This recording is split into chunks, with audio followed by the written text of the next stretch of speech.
বোরহানউদ্দিন উপজেলা বাংলাদেশের দ্বীপ জেলা ভোলার অন্যান্য সকল সৌন্দর্যপূর্ণ উপজেলাগুলোর মধ্যে এটিও একটি।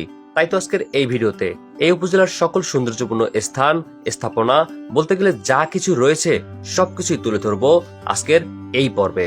তাহলে চলুন বন্ধুরা, কথা না বাড়িয়ে ঘুরে আসি ভোলা জেলার সেই বোরহানউদ্দিন উপজেলা থেকে।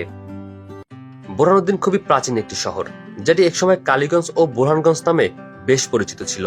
তবে একটা সময় জমিদার বোরহানউদ্দিন চৌধুরীর নাম অনুসারে এই উপজেলার নামকরণ করা হয় বোরহানউদ্দিন। তাই তো এ শহরের প্রত্যেকটি প্রাচীন জায়গা এবং পুরো উপজেলার তথ্যচিত্র তুলে ধরতেই এসেছি আমি। আর সেজন্যই প্রথমেই আমি যাচ্ছি ভোলা পলিটেকনিক ইনস্টিটিউটের কাছে, যেটি কিনা এই বোরহানউদ্দিন উপজেলাতেই অবস্থিত। এটি হলো ভোলা পলিটেকনিক ইনস্টিটিউট, যেটি বাংলাদেশের সবচেয়ে বড় দ্বীপ ভোলার বোরহানউদ্দিন উপজেলাতেই অবস্থিত। আর এই পলিটেকনিক ইনস্টিটিউট 2005 সালে প্রতিষ্ঠিত হয়, যেখানে 4টি বিভাগ নিয়ে কার্যক্রম শুরু করা এই প্রতিষ্ঠানে বর্তমানে 4 বছর মেয়াদী ডিপ্লোমা ইন ইঞ্জিনিয়ারিং কোর্সের 4টি বিভাগ চলমান রয়েছে। আর বর্তমানে এই প্রতিষ্ঠানটি পুরো দেশের মধ্যে বেশ পরিচিতি লাভ করতেছে। ছুটে চলছি বোরহানউদ্দিন আব্দুল জব্বার সরকারি কলেজের দিকে। আসলে উপজেলা শহরটি অনেক বড়, আর এক একটি প্রতিষ্ঠান এক এক জায়গায়, সেক্ষেত্রে প্রত্যেকটি জায়গায় যেতে আমার গাড়ি ব্যবহার করা লাগছে। ফাইনালি চলে আসলাম আব্দুল জব্বার সরকারি কলেজে। আর এখানে প্রবেশ করার পর রীতিমতো মুগ্ধ হলাম, কারণ এর চারপাশে সবুজের সমারোহ দেখে সত্যি মুগ্ধ হওয়ারই কথা। বোরহানউদ্দিনের এই কলেজটি 1 জুলাই 1972 সালে প্রতিষ্ঠিত হয় এবং 1988 সালে বিএ পাস কোর্স ও 2014 সালে স্নাতক শ্রেণী খোলা হয়। সেই সাথে 1 জানুয়ারি 1980-তে এই কলেজটি প্রথম এমপিভুক্ত হয়।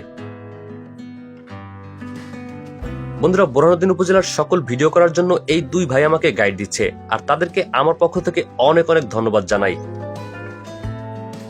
এবার চলে এসেছি একদম মূল শহরে, আর এখন আপনাদেরকে নিয়ে যাব এখানকার খুবই পরিচিত একটি জায়গা, উপজেলা মডেল মসজিদের কাছে। আর সেই মসজিদটা এতটাই সুন্দর, সেটা না দেখলে কখনোই বুঝবেন না।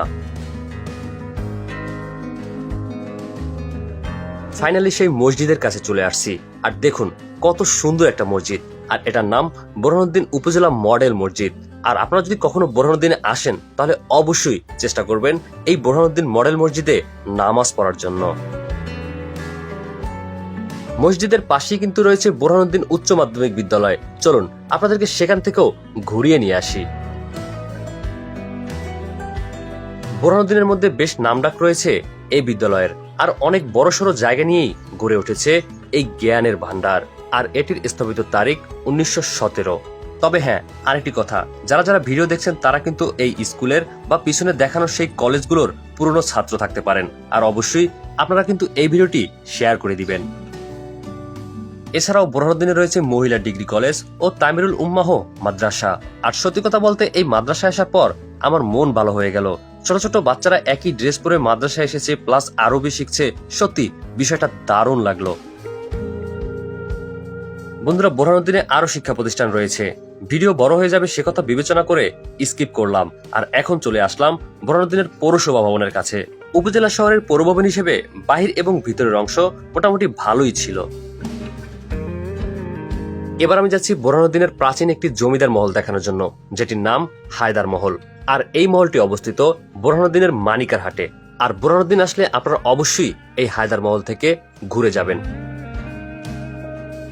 1155 সনে তৎকালীন জমিদার হায়দার আলী এই বাড়িটি নির্মাণ করেন। তার নাম অনুসারেই এই বাড়ির নামকরণ করা হয় হায়দার মহল। আর এই মহলের পিছনে একটি বিশাল দিঘিও রয়েছে।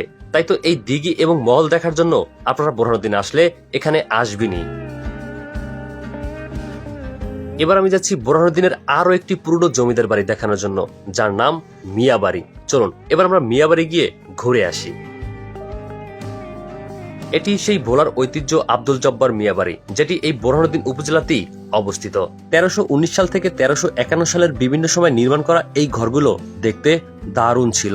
এটি বর্তমানে আব্দুল জব্বার মিয়াবাড়ি বা কুতুব মিয়াবাড়ি নামে পরিচিত। তাই তো প্রাচীন ইতিহাস সম্পর্কে জানতে হলে ভোলা আসলে আপনার এই বোরহানউদ্দিন মিয়াবাড়ি আসাটা খুবই জরুরি। বোরহানউদ্দিন উপজেলার কুতুবা মাধ্যমিক বিদ্যালয়ের পাশে নাকি সুন্দর একটি জায়গা রয়েছে, আর সেখানে অনেক রাইডও রয়েছে। বিশেষ করে বিকেলবেলা বাচ্চাদের জন্য খুবই উপযুক্ত একটা জায়গা, তাই তো আপনারা যারা বোরহানুদ্দিন উপজেলা শহরের ধারে কাছে রয়েছেন তারা আপনাদের পরিবারের ছোট সদস্যদেরকে নিয়ে এখানে আসতে পারেন, কারণ বাচ্চাদের ভালো একটা সময় কাটানোর জন্য খুবই উপযুক্ত একটি জায়গা হচ্ছে এটি। এই উপজেলার মানুষের ঢাকায় যাওয়ার সবচেয়ে বড় একটি মাধ্যম হচ্ছে লঞ্চ, আর আমি এখন সেই লঞ্চ ঘাটে যাচ্ছি। আসলে এত কিছু দেখানোর পরে যদি লঞ্চ ঘাটটা না দেখাই তাহলে কেমন লাগে বলেন, আর সেজন্যই কিন্তু আমি এখন ঘাটে চলে আসছি।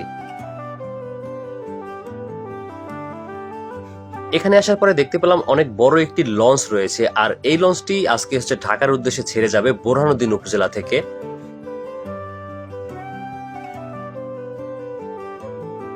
বন্ধুরা, বোরহানুদ্দিন উপজেলাটা কিন্তু আমার কাছে মোটামুটি ভালোই লাগছে, বিশেষ করে ভোলার প্রাচীন ইতিহাস ঐতিহ্যের অনেক সাক্ষী রয়েছে এই উপজেলাতেই। তাই তো আপনারা যারা ভোলা আসবেন তারা এই প্রাচীন শহর বোরহানুদ্দিন থেকে একটু হলেও ঢু মেরে যাবেন। তো বন্ধুরা, আজকের ভিডিওটি এ পর্যন্তই। যদি ভিডিওটি ভালো লেগে থাকে তাহলে অবশ্যই শেয়ার করে পৌঁছে দেবেন অন্য সকলের মাঝে। আর যারা যারা বোরহানুদ্দিনে রয়েছেন তারা তো শেয়ার করবেনই।